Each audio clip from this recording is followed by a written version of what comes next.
asalaamu calaykum waraxmatullaahi wabarakaatu asxaabteeda dhammaantiin waan idin salaamaya meel walba aad joogtaan iyo goor walba idinta waa baraadarkiina cabdifataax yare oo idinla soo dhawaada salaan iyo bar idin kadib waxaan idinla wadaagi jiray sheekooyin ama qisooyin ama markaasi waxyaabo ku saabsan ablicationada.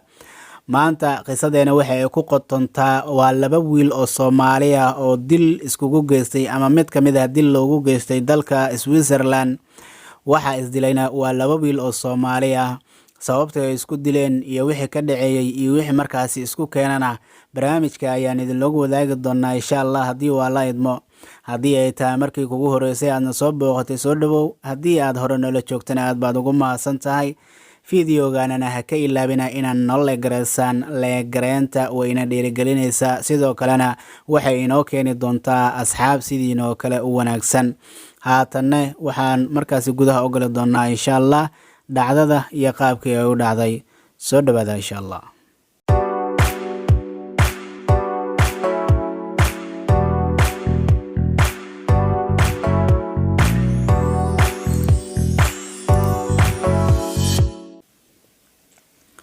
intaana dhacdadaasi aanan gudaha aan u galin waxaan rabnaa in xoogaa yar aan istusno ummadda Soomaaliyeed meel walba ay joogto in ay dhibaatada ku haysato, mid iyaga gacmahooda iskugu geystaan iyo mid markaasi ay gacmo kale ay u geystaan. dhacdadii ugu dambeysay waxaan ognahay oo ka dhacday dalka Mareykanka in dhowr wiil lagu toogtay ama lagu dilay. waxaana ugu dambeeyay wiilka Soomaaliyeed ee lagu dilay maalin dhexdaasi in waxaan u maleynayaa 2 maalin ka soo wareegatay markii la dilay kadibna reerkiisii habeen saqdhaxa ah oo saacadu markay labadii habeennimo loo soo dhacay gurigooda. markaasi video laga soo duubayna la soo geliyay baraha bulshada sida loola dhaqmayay iyo sida ka muuqatay maamooyinka iyo aabooyinka iyo caruurta markaasi meeshaasi ama kaamirada ka muuqday sida markaasi dadka ay ula dhaqmayeen ama askarta ay ku dul qoslayeen ama ay iskaga dul sheekeysanayeen. waxaan ognahay ummadda Soomaaliyeed in maanta dhibaato ay ku haysato haddii ay dalka joogi lahaayeen iyo haddii ay dibad joogi lahaayeen. inta dad badanaa waxaa aaminsan dalalka Yurub waxaa ka jira amni ayaa ka jira sidaan ayaa ah, laakiin tan jirta ayaa ah ama ay indhahooda ku arki karaanba in maalin walbo qof la iskaga dilayo, la iskaga tooganayo. cunsurnimadana ay u dheertahay in lagugu cunsuriyeeyo ama dadka markaasi cadaanka ah aadan ula dhaqmi karin sida markaasi dadka madowga ula dhaqanto ama ugu dhex jiri karto. haddaba intaasi markii aan ka gudubno waxaan gali doonaa insha Allah barnaamijkii ama qisadii markaasi dhacdada xanuunka badneed wiilka dhinta. waxaan leenahay Allah u naxariisto, sabr iyo iimaan eheladiisa Allah ka sii ayaan leenahay. wiilkii wax dilanay asagana sheedaan ayaa ku kalifay, xabsi ayuu mari doonaa sida markaasi aan ka warsugi doonana qodobada wixii ka soo baxo waan idinla soo wadaagi doonaa insha Allah. muwaadin Soomaaliyeed oo magaciisa lagu sheegay Fahad Shire Yaasiin ayaa lagu dilay magaalada Geneva ee dalka Switzerland sida ay xaqiijiyeen warbaahinada ka soo baxa dalkaasi Switzerland.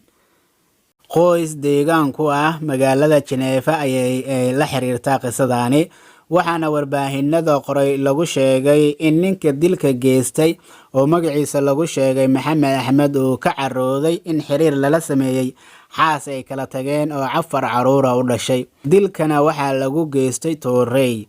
sida kalena Maxamed wuxuu dhibaato soo gaarsiiyay xaaskiisii hore iyadoo haatan ay taalo mid ka mid ah isbitaalada magaaladaasi Geneva ay taala. shakhsiga dilka geystay oo sidoo kalena dhibaatada u geystay xaaskiisii hore waxaa da'diisa lagu sheegay 32 jir, wuxuuna u shaqeynayay shirkad cunooyinka dadka ugu geysa guryaha. booliiskii ayaa qabtay wiilkii dilka geystay waxayna weydiin doonaan su'aalo la xiriira falka uu geystay iyadoo sharciga dalka Switzerland u yahayna inuu qofkaasi xabsi galo in u dhaxaysa 5 ilaa 8 sano.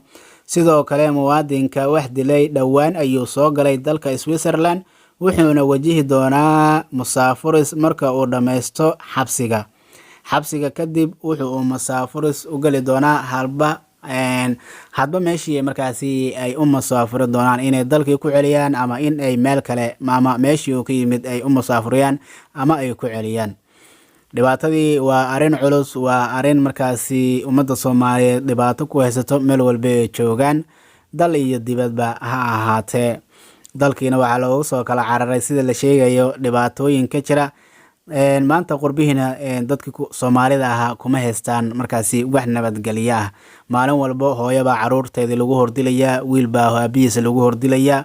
Dhibaato miiran ayaa ka jirta dalalka macnaha Yurubta ama qurbaha. barnaamijkeena halkaasi ayaan kusoo gabagabeyneynaa. Ummadda Soomaaliyeed waxaan leenahay cid walbo dhibaato haysato in Ilaahay ka saaro, dalkeenana inuu Ilaahay nabad nooga dhigo, si markaasi anaga aan baraaro iyo nabad aan u gaarnana. waxaa looga baahan yahay in markaasi aan iska dayno wixii markaasi dowladnimada hoos u dhigi karo, sida qabiilka iyo nin sheegad hebel anoo iga dhashtay iyo heblaaya iga dhalatay, in la iska daayo oo markaasi mid qura ay noqoto ummadda Soomaaliyeed. waxaa looga baahan yahay dhibaatada kusoo gaarto inay cashir ku noqoto, maahane inay maalin walba kugu soo noqnoqoto. aad ayaa looga fiican yahay. waxaa la dhahay haddii ay markaasi daqar uu kugu dhaco, meesha lagaa daqray waa inaad ogaataa ama aad ka digtoonaataa. laakiin meeshii shalay lagaa daqray haddii haddana maanta lagaa daqro, micnaheeda waxay tahay inaadan waxaa tahay aysanba jirinba. xayawaankan iyo macnaha duurjoogtana aan waxba dhaaminba, waa iska socotaa u maahane. marka ummadda Soomaaliyeed waxaan leeyahay ilaahay qalbiyadiina ama boogtiina ilaahay waxa weeye nabad ha ku bedelo. qabiilkan iyo qurankan aad wareejinaysaanna ilaahay waxa waa qalbiyadiina ha ka nadiifiyo. waa baraadarkiina Cabdifataax Yare oo idinkaga tagayo midkan mid lamida. intaan ku kulmi doonana waxaan idin leeyahay salaamullaahi calaykum waraxmatullaahi wabarakaatuh.